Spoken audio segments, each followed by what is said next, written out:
Hey everyone, welcome back. Hope you guys don't mind where I'm filming right now. I'm literally sitting just off my bed and my laptop is on my bed filming.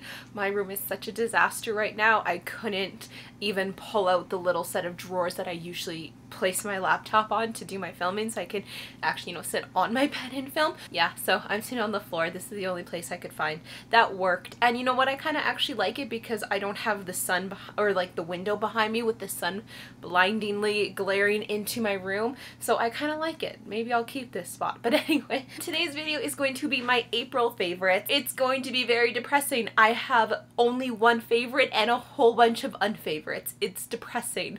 But I just found a whole bunch of products this month that I was not a fan of. Let's just dive right in. First product is kind of hilarious because I talked about this in my last favorites video and it was an unfavorite, but it has become a favorite, and that is the e.l.f. HD Mattifying Balm. I played around with this. I kind of talked about it in my video and I even tried it out a little bit. My May favorites, I wish it was May. My March favorites will be linked down below for you to check that out.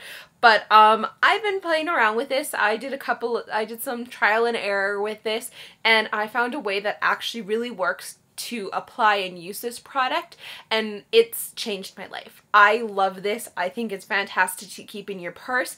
I've said it before, but I like the idea of a balm over a powder. A balm is less likely to crumble and destroy and get everywhere in your bag, where a powder, that could definitely happen if you're not super duper careful. Why I didn't like this before in March was because I tried this out using the sponge that they give you. You can kind of a little bit see it on the sponge, but when I put it on, it totally took off my makeup.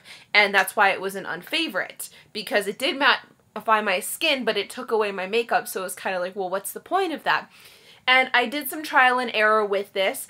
I tried putting it on my face before I did my makeup. That kind of worked, didn't really do anything different than a mattifying primer. But what I've really found that I really like, that really works for me, is I will just use my fingers and I'll pick it up and I'll just kind of dab it in the area that is getting oily, usually my nose and my T-zone. It doesn't take off any makeup, like my finger is always clean afterwards. Currently in my purse I do have the NYX something translucent powder, which is amazing, but one thing I like about this over that one is this compact. It has a mirror on it, which is wonderful. The NYX one doesn't, which isn't like the end of the world, but it's just kind of a little convenience to not have to take out another thing out of your purse to put this on. With the NYX one, I had to take out a brush, I have to take out the product itself, and I have to take out a mirror. This has literally done a complete 180 for me. I have one thing that happened this month that was a favorite and it was amazing. My hair is just not cooperating. Last week, it was Wednesday, and my sister texted me.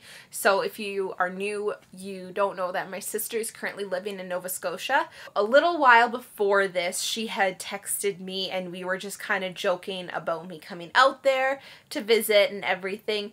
And I didn't really take it seriously because we just kind of talk about that kind of stuff all the time. Like, we're constantly texting each other saying, let's go to Disneyland tomorrow and stuff. So I didn't take it seriously at all. But then on Wednesday, she texted me and she was like, hey, but seriously, are you coming to visit me soon? And I was like, oh, I honestly didn't even take you seriously. And she's like, well, you should come visit me. So she texted me this probably around 3:15 because it was right as I was getting off work. By 4:45 that day, I had booked a flight to go visit her. I booked this on Wednesday and I flew out on Friday. So it was so spur of the moment, but it was so much fun. I've never been there before. I've never been to the east coast of Canada, so that was really cool. We got to see the ocean and a lighthouse, which she was like, you can't come to Nova Scotia and not see a lighthouse. I only got to spend a couple days with her, so I flew out Friday night. I landed at 6:30 in the morning on Saturday. So then I was there Sunday and Monday, and then I flew home on Tuesday. I definitely want to go out there again. It was really awesome to go see her though. I was so happy to go visit her. Now we go into my unfavorites. This first one I can't decide. I really can't decide. This is the Buxom Full On Lip Cream. I have it in the color White Russian. This came in like a Sephora lip product thingamabobber I bought forever ago. I originally actually had this as a favorite. The reason I like it is because, first of all, it smells really good. It smells like cotton candy. It smells so good. It feels really, really nice on my lips. I didn't have lip chap on me, and so I kind of used this like to substitute for a lip chap, and it did work in the sense that it moisturized my lips and everything, and it felt really good on my lips. So I like it for those reasons. The reasons I don't like it is because it tastes like crap. It tastes so bad. Considering it smells like candy and magical and unicorns and all these amazing things, it tastes like poop.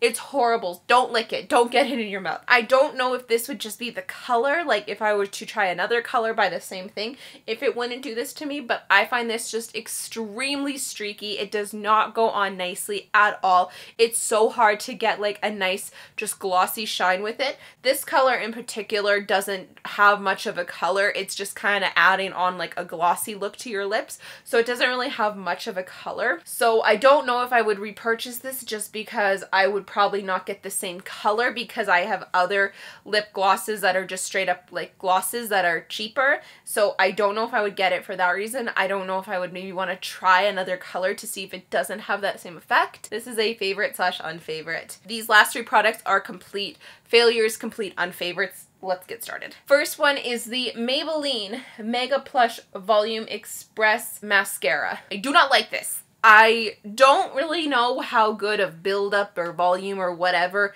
it gets, because the brush on this thing is the stupidest piece of junk ever. It has this like bendy thing. It doesn't like stay in like a straight wand like it should. So it's really hard to like build up your mascara or anything because it's wobbly. I just was not a fan of this wand at all. It's so stupid in my opinion. I really wish I could test it out and see if this would work without this wand. Like, I enjoy how like this part of the wand looks that actually like goes on your lashes and everything, but I don't know if it would work because I can't build it up with this thing being like this, and I honestly think I would break it. I have another mascara that was shitty.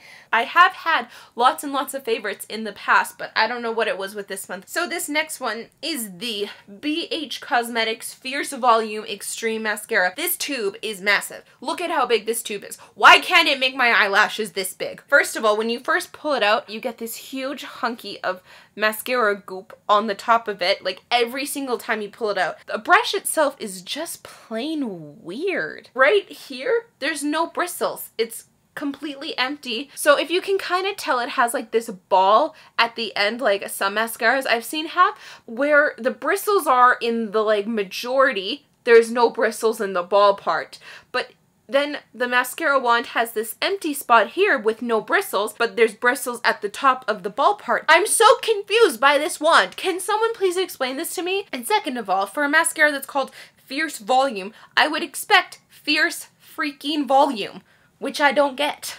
I mean, it's not terrible. It's not the worst mascara ever. I can at least like build it up, unlike some things out there. The price isn't bad. BH Cosmetics is not expensive at all, so I'm not complaining about that. And my last and favorite for the month is the Hard Candy Sheer Envy Hydrating Primer Mist.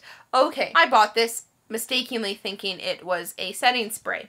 So I first of all hated it right off the bat because I sprayed it on after I did my makeup, not reading it at all, and it just completely ruined my makeup for the whole day. This setting spray sucks. And then I read the bottle and it said primer mist, and I was like, oh dang.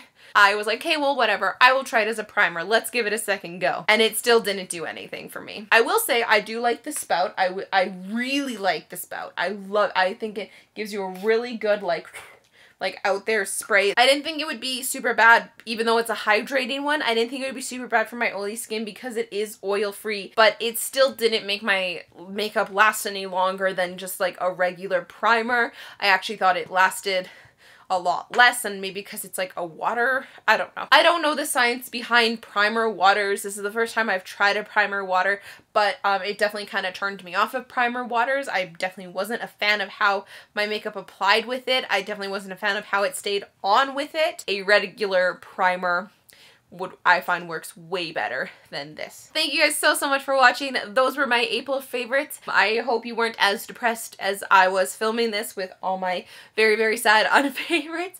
But I appreciate you guys watching my video, and I hope you will subscribe and stay tuned for my next video. Thank you guys so much. Bye bye.